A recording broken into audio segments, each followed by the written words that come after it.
In this lessons episode, discover why balancing relationships and business success starts with prioritization. Learn how treating family commitments with the same weight as work deadlines preserves connection. Learn why time is the ultimate measure of wealth, and learn how setting boundaries creates harmony between ambition and intimacy.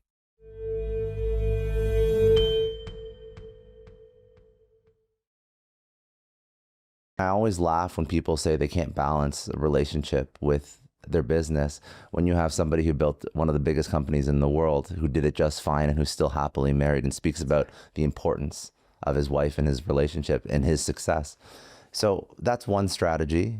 Always be dating, always setting time aside. What are some other ideas as you grow as a person, as your goals grow, as you change? Assuming you're not changing for the worse, you're changing for the better. What do you see works in terms of keeping couples together as you go through this sort of journey? Yeah, look, it's all about prioritization. I mean, that's the bottom line. It's all about prioritization. And you know, the life balance is such a topic right now for people, especially women. You know, how do you balance it all? How do you have life balance? And, you know, life balance is kind of like a stock portfolio. You know, when you're at work, be 100% at work. When you're at home, be 100% at home. And you just have to put life in buckets. You know, in your stock portfolio, you're not going to have all 100% high risk stocks. Yeah. You're going to have some of this and some of that and some of this and some of that. And so, you know, that's how your life should be. You can't be at work 100% of every day. You're not going to be there 24/7. I mean, now, are there going to be some times where you've got, you know, some big board meeting coming up or some big M&A thing or some big something where you've got to be there and you've got to be 100% there and it's going to take a lot of your time? Yes. Then you're going to have the thing at home or the kids' choir concert that takes priority, or the Tuesday night date night, that's priority. And you've just got to put your boundaries up around that, you know, and that deserves every bit of the same importance as the big deadline at work. And you've just got to treat it that way. And if you don't treat it that way, then eventually that relationship will fail, or the relationship with your children will fail. You know, if you don't put boundaries around what is it that's important to your child, you know, their soccer game, you know, whatever that thing is, you've got to put the same importance and the same boundaries around that thing as you do around that very important thing at work. And if you don't, then that relationship will fail. And, you know, and that's how it has to be. And it has to be the buckets, you know, and it just has to be a priority for you. And, you know, all that we have, all that any of us have is time. You know, we can say that we have money. Money is just the barometer that we place here on earth with the importance. But what we really have is time. And we, you know, how we spend our time is really our wealth. You know, that's how our children judge our wealth. That's how our spouses judge our wealth, is based on our time. So, you know, we all are given the same amount of time. That's the great equalization, is our time. So, you know, the guy that owns Netflix, you know, the homeless guy on the corner, you know, that's the great equalization. You know, we all have the same amount of wealth because we have the same amount of time. Beyonce has the same 24 hours in the day as you do, as I do. Like, we all are the same with the same 24 hours. And that's the equalizing factor. So, you know, so it's how you spend that time in your day. So equalize that, and that's how you say what's important to you. That's such good advice. I think that this is why I like when people take risk early on in their life when they're young, because then they can afford to not have as much balance. They can say, I'm not dating, I'm not married yet, I don't have kids. I can put 95% of myself into my business or my career. But the issue is when that mindset doesn't just exist for a season of your life, but it exists in perpetuity. And that's when you get into trouble. And that's when people end up going to see you, because they've maintained this imbalance for 30 years. And the sad thing about divorce and relationships that break is most people put so much energy and effort into trying to fix it for years before it ends up getting to the point where it's actually divorced. And those are painful years. They're very, very painful years. So I think that just being cognizant of where your priorities lie, where your time, everything you just said is so, so important. You know, I think that a lot of people spend a lot more time, you know, in the catch. They spend They so do. much time and energy. trying to catch it than in to keep it. Why is that? Why is that? Yeah. Do you know? You have an idea? I think the chase is more fun.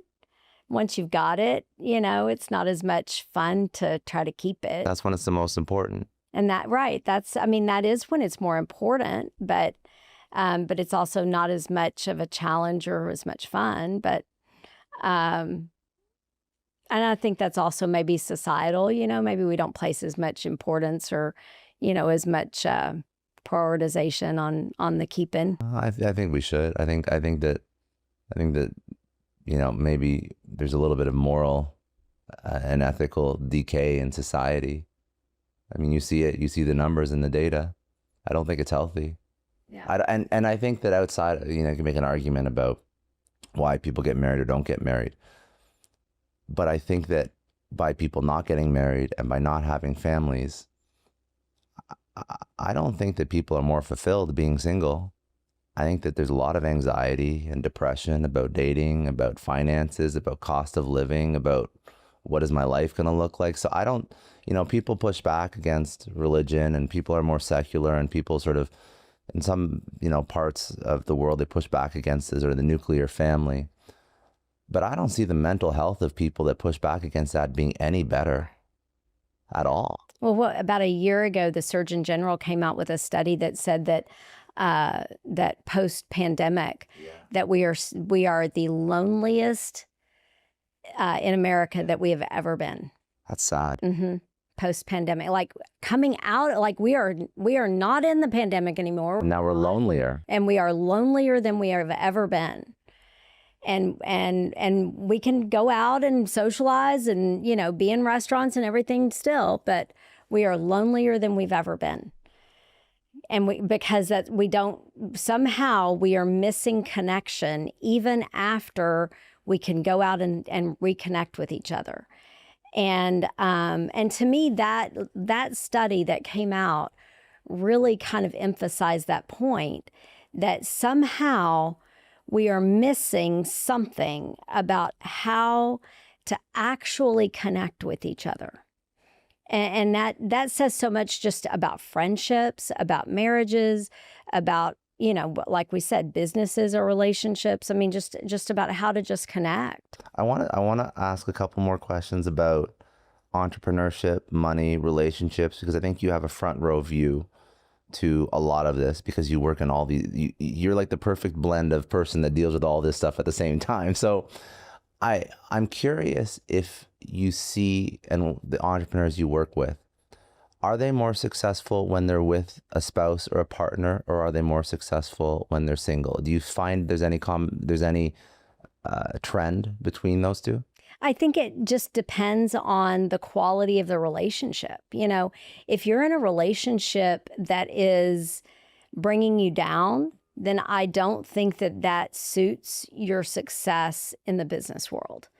I think that if you're in a relationship that is uplifting you and good for you as a foundation, then that helps you rise, you know, in your business. So, you know, to me, it just so depends. I think that if your relationship at home is bringing you down, then you might be better off without that. You know, your business world might be better off if you didn't have that bringing you down. So I see a lot of my business clients, you know, they may be more successful after their divorce because they're not having this weight bring them down at home that's then keeping them kind of weighted down at work. And then post-divorce, they then are kind of set for rising after they get divorced.